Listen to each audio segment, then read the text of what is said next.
The air was thick with tension that humid July afternoon in 2027 when Clara Bennett burst into my lakeside cabin in rural Tennessee, her clipboard raised like a battle axe, ready to bury me under a mountain of accusations. She froze mid-step, her face paling as she saw who was sitting across from me at the kitchen table. Her voice cracked. Who are you?" The man didn't look up from the stack of documents between us, but Clara had just stumbled into the most critical moment of my life. "I'm Jack Harper, a 46-year-old Iraq vet with PTSD that hits like a sledgehammer when life gets too heavy. My story starts 4 months earlier, and I'm not going to sugarcoat it. I was a wreck. Divorced for a year, broke as hell, and fighting a custody battle for my 13-year-old daughter, Lily, who's got her mom's green eyes and my stubborn streak. That cabin, built by my grandfather in 1948, was my last refuge, a rickety haven of cedar logs and a creaky fireplace on 50 acres of Tennessee wilderness. It was the only place I could breathe when the panic attacks came. Clara, though, wasn't just some nosy HOA president. She was a predator, a former corporate auditor with a knack for turning paperwork into weapons. Her ex-husband had left her high and dry, and she'd channeled that betrayal into a vicious scam, targeting vulnerable homeowners like me with her insider access to county records and a network of corrupt officials. It all kicked off at 6:30 a.m. on a muggy Tuesday in March. I was trying to be a decent dad, packing Lily's lunch with military precision ham sandwich, no crusts, apple wedges, and a juice box that wasn't squashed. Lily was at the table, munching cereal, her backpack ready for school. Then, bam, Clara kicked in my door like she was raiding a drug den. She wasn't your typical suburban busybody. She had the cold, calculating vibe of someone who'd spent years dismantling lives for profit. Waving her clipboard like it held the keys to my soul, she barked, "Mr. Harper, 52 violations found this morning. This property is a disgrace." 52? My cabin wasn't a palace peeling paint, a sagging porch, a shed that leaned like it was drunk, but it wasn't a hazard either. Clara had scoured every inch, counting stray twigs and measuring grass blades like she was building a federal case. And there was Lily, frozen with her spoon halfway to her mouth, watching her dad get humiliated by this woman who seemed to know everything about me. My PTSD, my divorce, my late-night pacing dug up details that should have been private, pieced together from court filings and small-town gossip. "Unstable veteran endangering community safety," she sneered, her words slicing into my deepest fear. Losing Lily forever. "Does your daughter know her daddy's breaking the law every day?" That night, after tucking Lily into bed and hearing her whisper, "Help daddy not be so sad," I was rummaging through my grandfather's old papers, hands still shaking from Clara's attack. A faded 1955 property survey caught my eye, and I read it 3 times to believe it. Clara's precious HOA office, that renovated shed she used to terrorize the neighborhood, was sitting squarely on my family's land. Not just a corner every square foot of it. For 3 years, she'd been trespassing while preaching about my violations. I laughed, a raw, unhinged sound that probably scared Lily upstairs. But then a darker thought hit. Clara was too meticulous to miss this. Had she chosen my land on purpose? What was she really after? Clara's retaliation was swift and brutal. Within days, her ex-husband, a deputy in the county clerk's office, pulled strings to make my appeals vanish.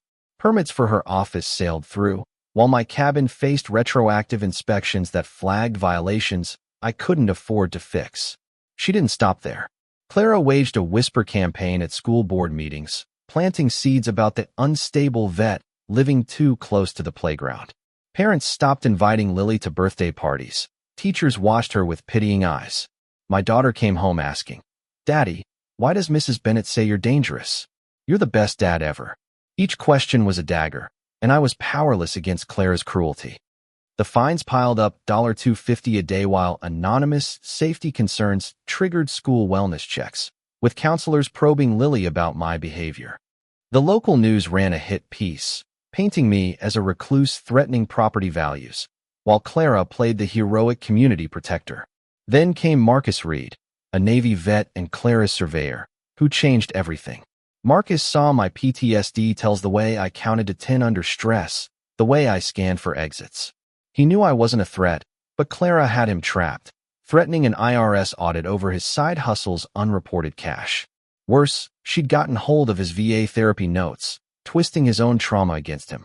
One day, Marcus pulled me aside after another sham inspection. "Jack, she's not just after you. She's done this to others, veterans, widows, anyone who can't fight back." He slipped me evidence. Clara had driven an elderly couple into foreclosure with fake violations, forced a young family to sell after $20,000 in fines, and shut down a home business with fabricated zoning issues. Her pattern was ruthless: target the weak, bury them in fines, then scoop up their homes through shell companies for profit. I went full recon mode, using trail cameras to catch Clara's crew at 3 a.m., dumping trash on my land to discover violations later.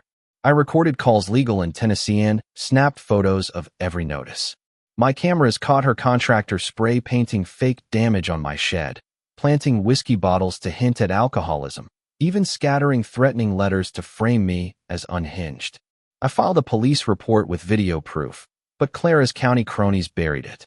Still, Marcus gave me something better than evidence, a spark of hope. At a late-night diner meetup, he revealed Clara had siphoned $35,000 from HOA funds to bankroll her property grabs. The books showed fake expenses, ghost contracts, phantom legal fees. Her shell companies flipped foreclosed homes for triple the profit, and other victims were ready to testify but feared her reach. Then Lily stepped up in a way that broke my heart and made it sore. She'd been eavesdropping, piecing together my talks with Marcus and my lawyer, Sarah Coleman. One night, she climbed onto my lap, holding her phone like a weapon. "Daddy, I recorded Mrs. Bennett today. It might help." The 30-second clip was chilling Clara plotting to tank my custody hearing, saying, "We'll make sure Jack loses Lily for good." The recording cut off, but Lily's eyes burned with a resolve that scared me. She was planning something risky, and I couldn't stop her. Sarah, a lawyer who'd lost her own home to an HOA scam, saw Clara's playbook instantly. "This is bigger than local corruption, Jack. The FBI's been tracking her for years as part of a multi-state fraud ring." She pushed for a federal case, but it would take months' time I didn't have as Clara tightened the noose. My ex-wife called, shaken, saying Lily's teacher had flagged safety concerns, and our custody hearing was moved up. I was losing ground fast. The turning point came when FBI agent Laura Mitchell called. "Mr. Harper, your case is the key to a multi-state investigation. Clara's tied to fraud across Tennessee, Kentucky, and Alabama. State Attorney General Diane Brooks needed my evidence for a congressional push on HOA reform. They wanted to meet at my cabin, not their office, to review the crime scene. I should have been thrilled, but something felt off. Why my cabin? And why were 3 strange cars parked at Clara's house at midnight, when she enforced strict parking rules? The next day, Lily became the hero I never deserved.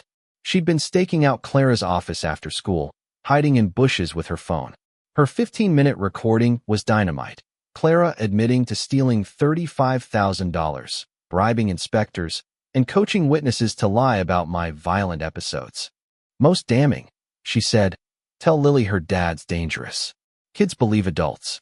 My 13-year-old had risked everything to save me, and I was terrified for her. At 2 p.m., my cabin became a war zone. Agent Mitchell rolled up in an unmarked SUV, followed by Attorney General Brooks in an armored car.